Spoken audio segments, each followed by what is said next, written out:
The NHL season has just passed its midseason mark, so we've still got some grades to hand out. Plus, the Lightning go head-to-head against the Anaheim Ducks to start a two-game homestand.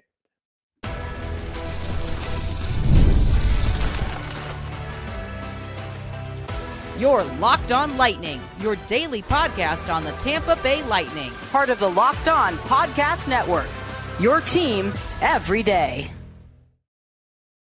Josh Sperber here, welcoming you all into another episode of Locked On Lightning and thanking you for making Locked On Lightning your first listen every day.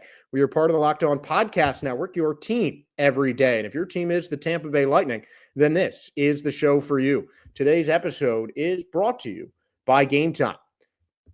Download the Game Time app, create an account, and use the code LOCKEDONNHL for $20 off your first purchase. Codes below, LOCKEDONNHL. And let's get locked on to this Lightning game. Their second of two in the season and month against the Anaheim Ducks. In Anaheim, the Lightning fell 4-1 against the Ducks, with Anaheim taking the lead on two first-period goals, Jake Guentzel getting one on a power play, and then two more third-period goals sealed it for the Ducks, including Frank Vatrano getting his second on an empty netter. The Lightning's first line combined on the Guentzel power play goal back in the second period, with Kucherov in point getting an assist. That was all the Lightning would get, though, despite the fact that they outshot the Ducks 37-26. Anaheim wrote a great performance from their goaltender, John Gibson, to take the win and take the first of two against the Lightning this season.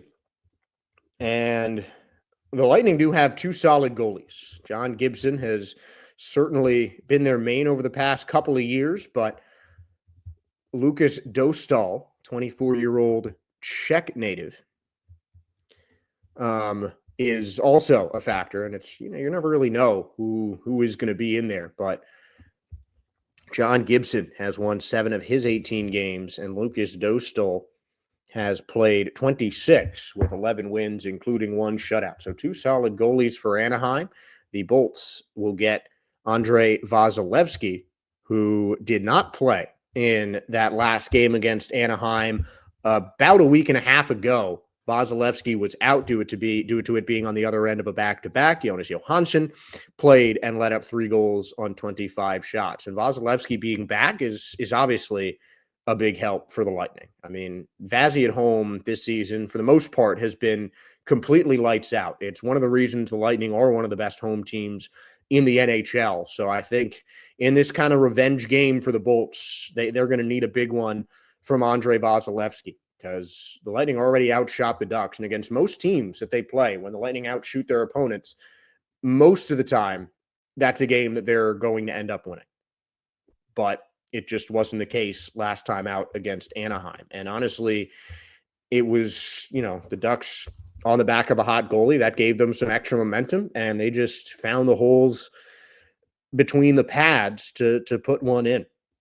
I think the one very interesting storyline for this game, though, is that technically the Lightning have two players who are vying to reach that coveted 600 assist mark, which no Lightning player has ever reached in his time with the Tampa Bay Lightning. Victor Hedman, who is currently riding a 4-game point streak, is 1 assist shy of being the first Lightning player to 600 career assists. And Nikita Kucherov is not too far on his heels. Again, we mentioned many times that Victor Hedman and John Cooper both talked about Cooch being the one who's going to end up with the assist record for the Tampa Bay Lightning.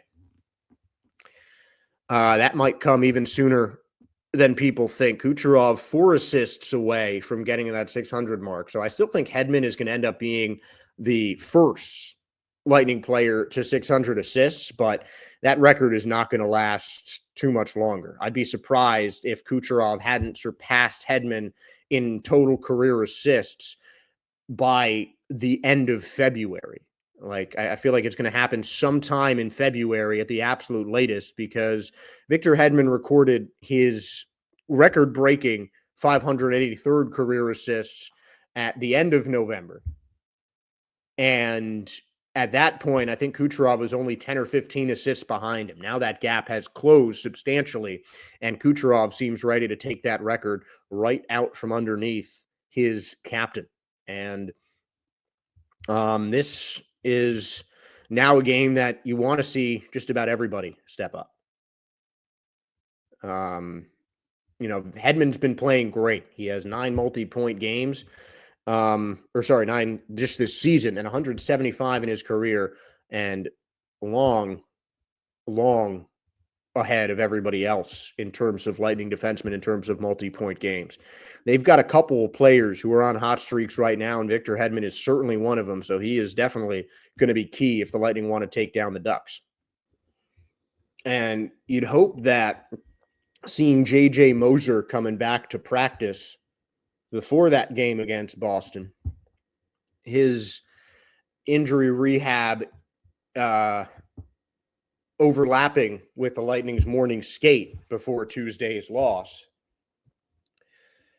that really should light a fire under Darren Radish as well, because he has, he's been enjoying some really solid success on that first line, but I would be pretty surprised. It might be a more gradual transition, but I'd be pretty surprised if J.J. Moser ends up being the Lightning's 7th defenseman and Radish just replaces him in that first line. And, that first line defense is always a unit that you're going to want to watch with Victor Hedman on it. But with Moser back practicing, with his return becoming more and more imminent from injury, Darren Radish falls under a lot of pressure. And, his goose might be cooked in terms of keeping that first line defense job. That may very well be just J.J. Moser's job, period. I mean, it clearly was one of the reasons they included him in that Mikhail Sergachev trade, giving up one of the most successful defenders in franchise history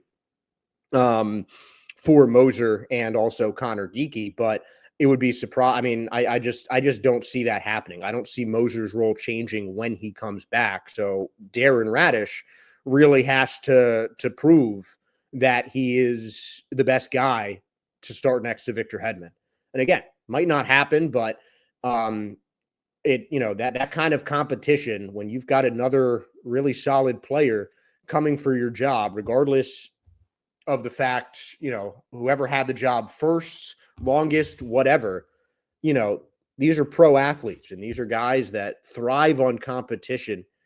And it is hopefully, with Moser's return getting that much closer, hopefully enough to just motivate Radish to, get into that extra gear and just play even better than he has. Because I don't want to knock his time so far with Tampa. He's been great filling in for Moser on that first line. But I just think that that's going to be Moser's job to lose. And Lightning have a couple moments where you look at the stats that Anaheim just seems very low in the league, and you're looking at the most successful and least successful teams in terms of goals for per game.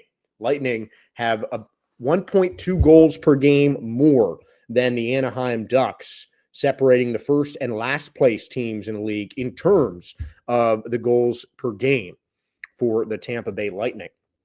And face-off percentage is another statistic where the Ducks are dead last. 44%. The Lightning just shy of the middle of the pack, a little over 50% from the face-off circle, and the power play. The Ducks are bottom 5. The Lightning are 11th in the league with an 82% penalty kill. The Ducks are bottom 2 in power play percentage. The Lightning 5th in the league with a power play percentage of 25. So the Lightning did get their only goal against Anaheim this season on the power play, and that could be a factor. But it's another example of the Lightning just needing to capitalize on their opponent's mistakes. And that's a lot easier said than done, especially being in my seat right now. And also just, you can't assume that it's easy to score just because there's one fewer guy playing against you on the ice. It's still not easy to put a puck in net. So I'd like to see the Lightning force some penalties. I'd like to see Vasilevsky have a really big game. And I'm thinking it's going to be a probably a 5-2 victory for Tampa. I think they can win this comfortably. On paper, they're certainly a better team than the Ducks. They just have to prove it out on the ice, and they will get their chance later tonight. I'll be at that game, so make sure to check out LO_Lightning on Twitter for some in-game updates. But now we're going to take a little break from talking about the game and talk more about the players. Continue with our midseason grades. We have done line one for defense and forwards over the last couple of days, and now we will start with line two, beginning with defense line two, Ryan McDonagh and Erik Cernak.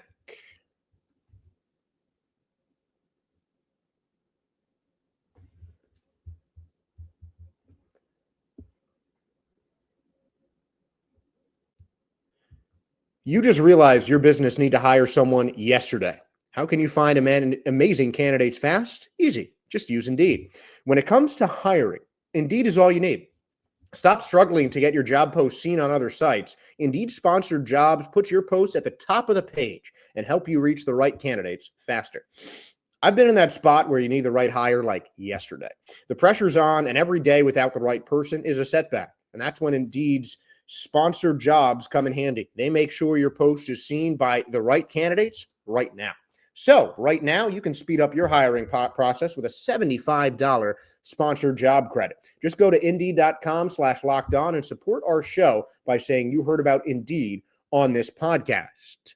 Go to Indeed.com/lockedon. Terms and conditions apply. But if you're hiring, all you need is Indeed.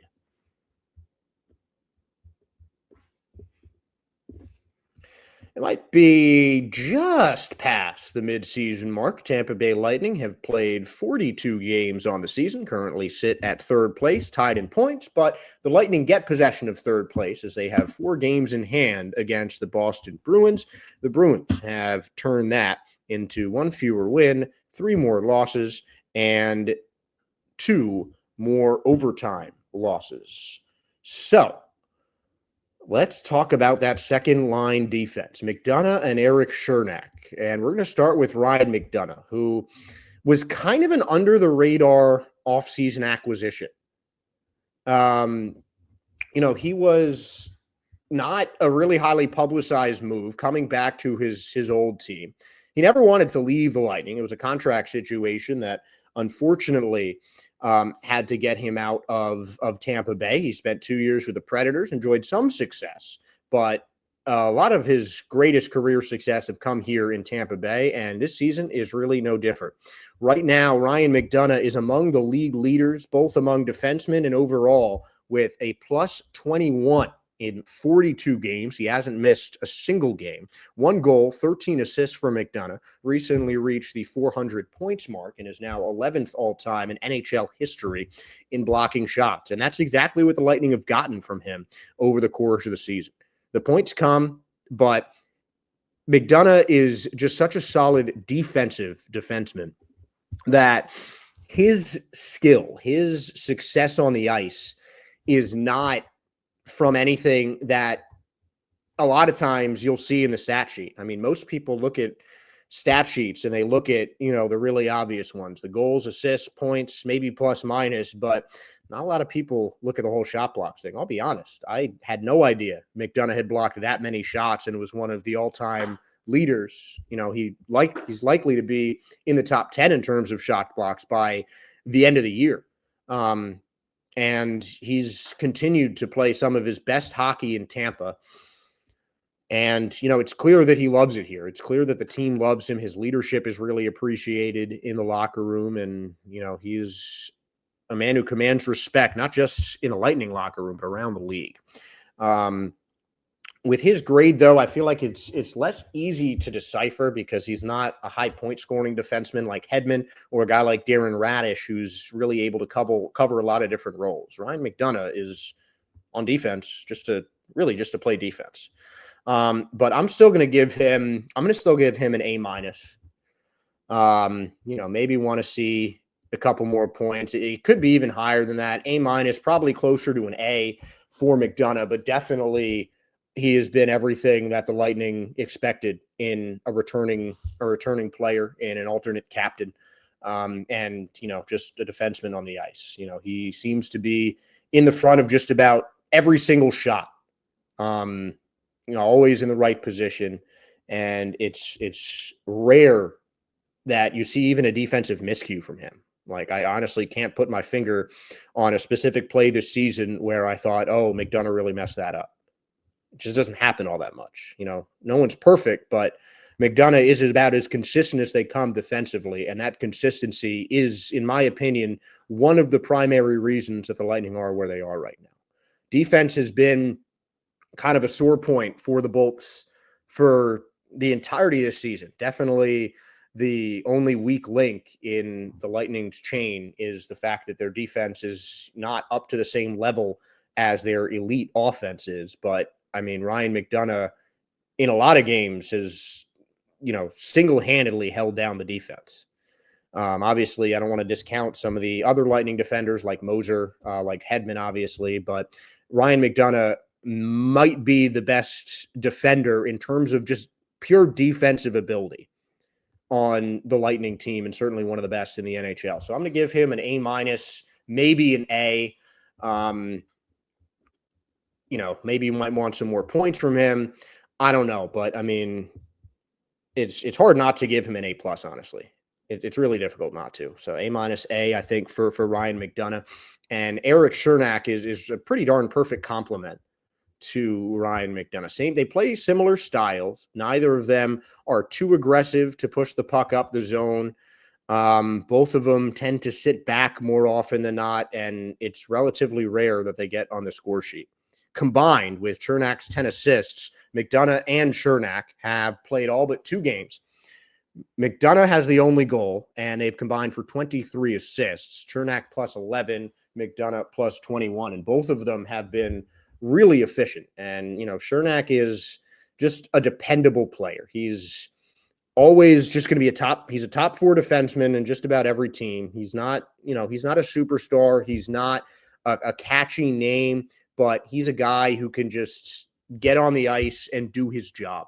And you know what you're going to get out of the Slovakian native. His entire NHL career has been spent with the Tampa Bay Lightning after being drafted by the Kings in the second round in 2015. And the 27-year-old, with an assist in the win against Boston on Tuesday, had a 3-game streak that was broken in Boston, the loss against Boston, of positive. He was +4 between January 9th and the back-to-backs on the 11th and 12th for Cernak. So, I mean, just a really dependable player, but I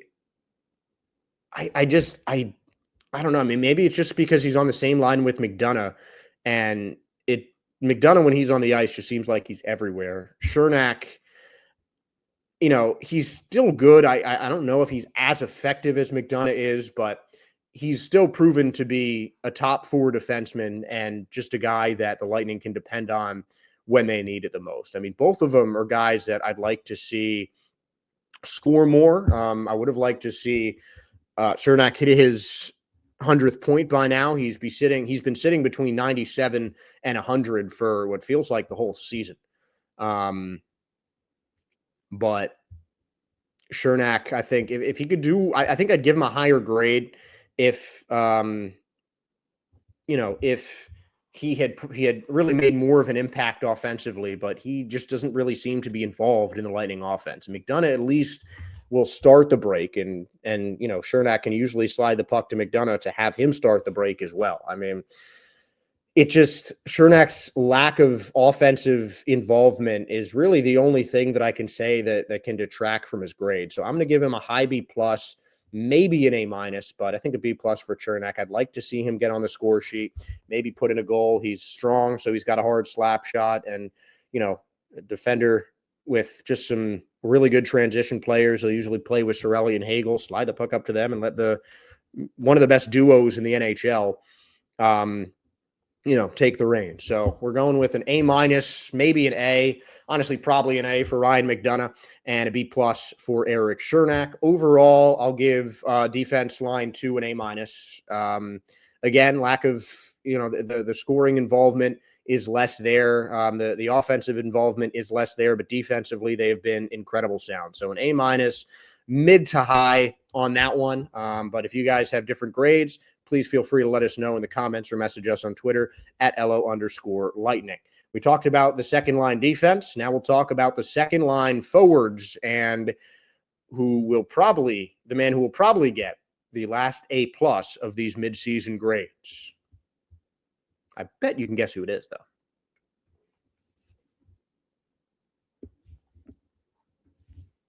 I love going to live events, whether it's sports, music, theater, or comedy.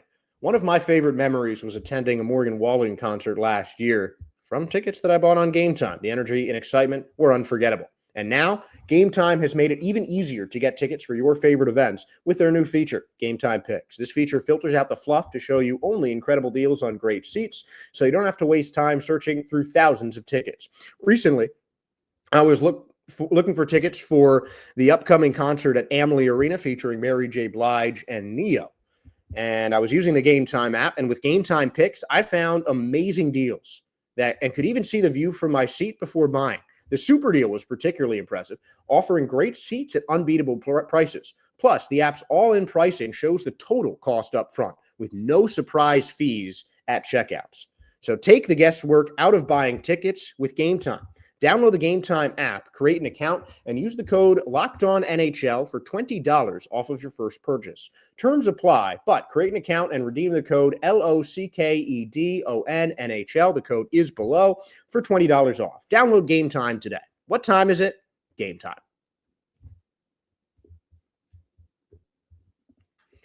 We did the second line forwards, an A- for the second line defense, an A- for the McDonough and Chernak line, a B+ for Chernak, an A-/A to Ryan McDonough. Honestly, the more I talk about it, the more I want to just increase his grade because I think he has just been so solid for the Lightning this season and such a great leader. The second line forwards, though, is where things will get a little bit interesting. For simplicity purposes, I'm going to go with the most common second line pairing, which has been Brandon Hagel, Anthony Cirelli, and Connor Geekie. Hagel and Cirelli are the two leaders of this second forward line. So we're going to start with them, and we'll start with the easy one, Brandon Hagel. A+, 10 out of 10, no notes, 100%. I mean, there are not enough superlatives, accolades, just words of praise that I can throw at this guy. He is the only offensive player on the Lightning, aside from fourth liners Luke Glendening and Zemgus Girgensons. He is the only offensive player, one of two, to play all 42 games. 20 goals, 28 assists, 48 points, plus 15, which is better than every Lightning offensive player other than Anthony Cirelli. Only him and Ryan McDonough have a higher plus-minus than Brandon Hagel. And Hagel, I mean, possibly even including Nikita Kucherov, who may very well be the best player on the planet. I think regardless, Brandon Hagel has been the best player on the Lightning this season. And it's not because his numbers are better than Kucherov's, because frankly, they're not. Kucherov is among the league leaders for goals and assists this year, but Brandon Hagel is on pace to absolutely obliterate his career highs. He's on pace for his first ever 40-goal season. His previous career high was 30, and he's on pace for his first ever 50-assist season. His previous career high was 49, set last year. That should give him a career high in points as well. And Brandon Hagel was, I mean, I'm not saying that he wasn't a well-known name, but he certainly wasn't considered an absolute star like he has to be right now. Getting on that Four Nations roster for Brandon Hagel, I think in large part had to do with not just his chemistry with Anthony Cirelli, but just how well he has played this year. He has really broke out and made a star turn. I mean, you get another, if Hagel finishes out the season playing the way he has, and he really hasn't slowed up. He has, been giving the Lightning the same energy, the same positive offensive production from day one of the season until right now. And I don't expect that to change. You have him finish out the year like this, and then next year he puts up another, 75, 80 plus point season. You can't say anything, but this man is a star. This man is legitimately one of the best left wingers in the entire NHL. A great two-way player, should be in the running for the Frank Selke Trophy, but I think our next contestant will win that. An easy A+ for Brandon Hagel. And in my opinion, just because, the only player statistically that's better than him on the Lightning right now is Nikita Kucherov. And in my opinion, he's the best player on the planet.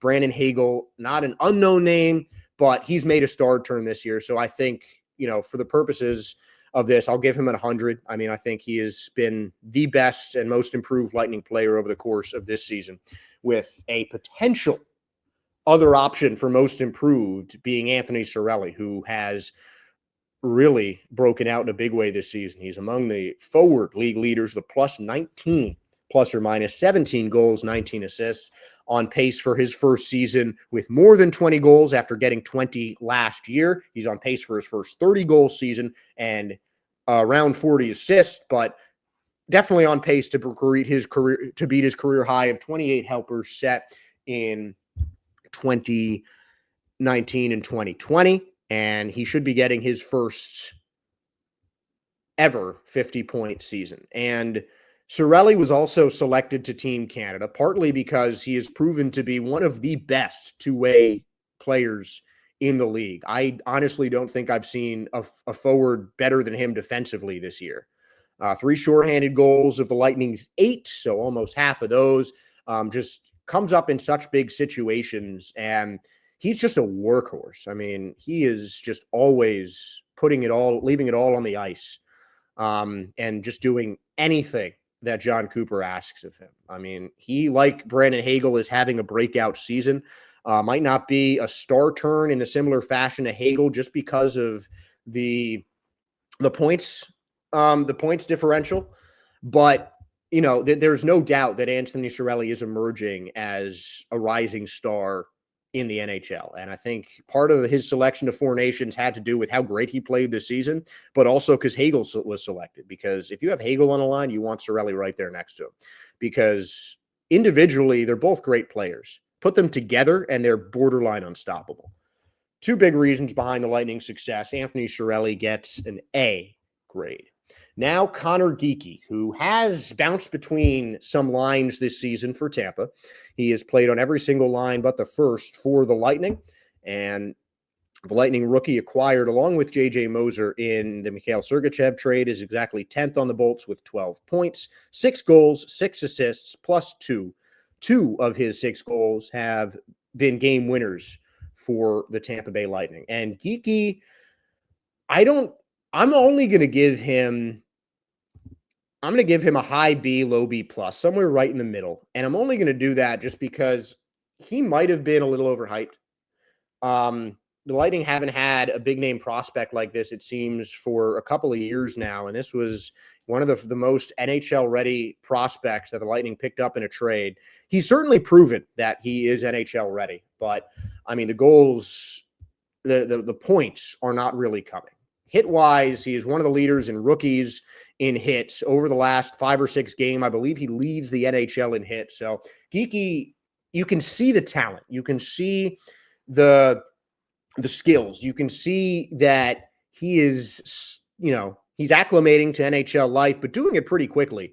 And he's turning into a nice little two-way power forward. I think the defense, skater to skater kind of defense could use a little bit of improvement.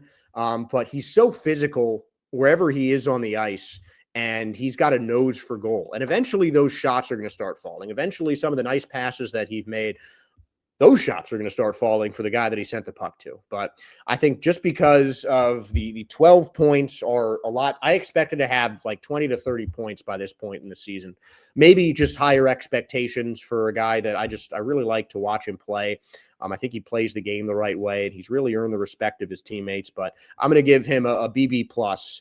Overall, the second line, I'm giving an A. I think Hagel and Cirelli can really bolster the average grade of that, because they have turned into 2 of the best players. And for the Lightning to have an elite center, an elite winger on their second line, following up the best line in hockey, is truly remarkable. and the Lightning need all the offensive help that they can get. And because of Hagel and Cirelli, those are honestly as much of a reason for the Lightning's offensive success. The leading team in terms of goals per game.